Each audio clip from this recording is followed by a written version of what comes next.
सिलीगुड़ी के बाजार में महंगाई कितनी कम हुई। नमस्कार, मैं हूं केवल तामंग और आप देख रहे हैं खबर समय। थोक महंगाई दर में आई अब तक की सबसे कमी का आम उपभोक्ताओं पर कितना असर पड़ा है तथा सिलीगुड़ी बाजार में दुकानदारों तथा उपभोक्ताओं को कितनी राहत मिली है, यह जानना बेहद जरूरी है।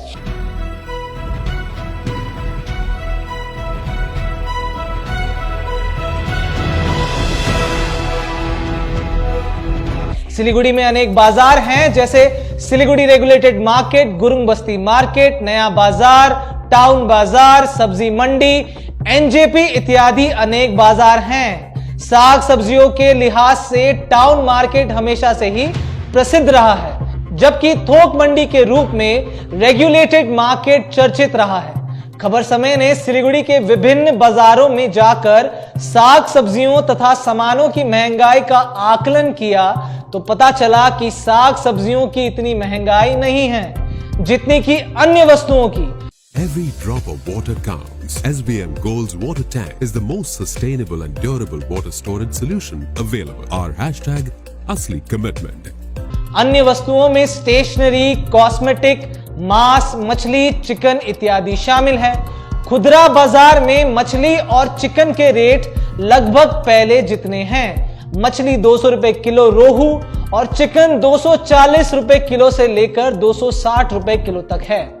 स्टेशनरी तथा कॉस्मेटिक के दाम बढ़े हुए हैं, हालांकि थोक बाजार में ये थोड़े सस्ते हैं।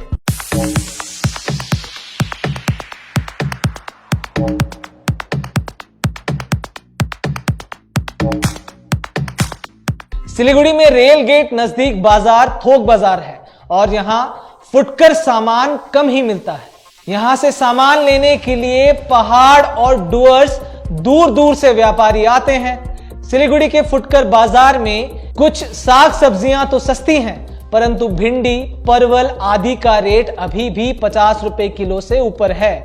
हालांकि व्यापारियों और दुकानदारों ने कहा है कि इन सब्जियों के रेट भी कम होंगे।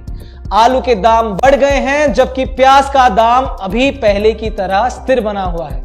फुटकर बाजार में प्याज 20 रुपए किलो बिक रहा है। लाल साग का दाम भी बढ़ा हुआ है। इसके अलावा अदरक के रेट में भी उछाल आया है। दूसरी तरफ बाजार में आटा, चावल, मैदा, दाल इत्यादि के भाव बढ़े हुए हैं। दही और दूध के दाम में इजाफा पहले ही हो चुका है। घी के रेट में कोई बदलाव नहीं हुआ है। तिलहन पदार्थ जरूर थोड़े सस्ते हुए हैं। ग्राहक और दुकानदारों से बातचीत के बाद कुल मिलाकर सिलीगुड़ी के बाजार में साग सब्जियों की महंगाई तो नियंत्रण में है, परंतु खाने पीने के कई सामान महंगे हुए हैं। जबकि थोक मूल्य के सूचकांक पर आधारित मुद्रास्फीति मार्च 2023 में घटकर 1.34% रह गई है। मुद्रास्फीति में यह गिरावट खाद्य पदार्थ, टेक्सटाइल, गैर खाद्य उत्पाद, खनिज, रबड़, प्लास्टिक उत्पाद, कच्चे तेल और प्राकृतिक गैस तथा कागज और कागज से बने सामानों के थोक मूल्यों में कमी के कारण आई है। हालांकि सिलीगुड़ी के फुटकर बाजार में ठीक इसके उल्टा दिख रहा है। इन सभी वस्तुओं के दाम में कोई गिरावट नहीं आई है। बाजार से जुड़े विशेषज्ञ मानते हैं कि आने वाले दिनों में कई वस्तुओं के दाम बढ़ सकते हैं। केंद्रीय वाणिज्य विभाग की रिपोर्ट पर भी एक नजर डाल लेते हैं। चावल की थोक कीमत मार्च महीने में पिछले साल इस महीने की तुलना में 7.54%, जबकि गेहूं की कीमत पिछले साल इसी महीने में 9.16% ऊंची थी। दाल के भाव में सालाना आधार पर 3% से भी ज्यादा वृद्धि हुई है, जबकि एक साल में दूध 8.48% महंगा हुआ है। मार्च महीने में आलू और प्याज की कीमतों में क्रमशः 24% और 37% की गिरावट रही। हालांकि इतनी बड़ी गिरावट का लाभ सिलीगुड़ी के उपभोक्ताओं को नहीं मिल रहा है। टेक्सटाइल उत्पादों के दाम सालाना आधार पर लगभग 5% नीचे रहे। सिलीगुड़ी के महावीर स्थान से लेकर हिलकाट रोड और दूसरे कपड़ा मार्केट में ऐसा नहीं लगा कि टेक्सटाइल उत्पादों के दाम में कमी आई है। माइल्ड स्टील लगभग 5% सस्ता हुआ है।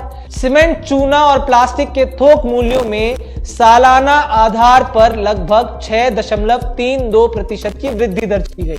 यह दिख रहा है। इन आंकड़ों के आधार पर अगर सिलीगुड़ी बाजार की समीक्षा की जाए तो बहुत कुछ समझ में आ जाता है।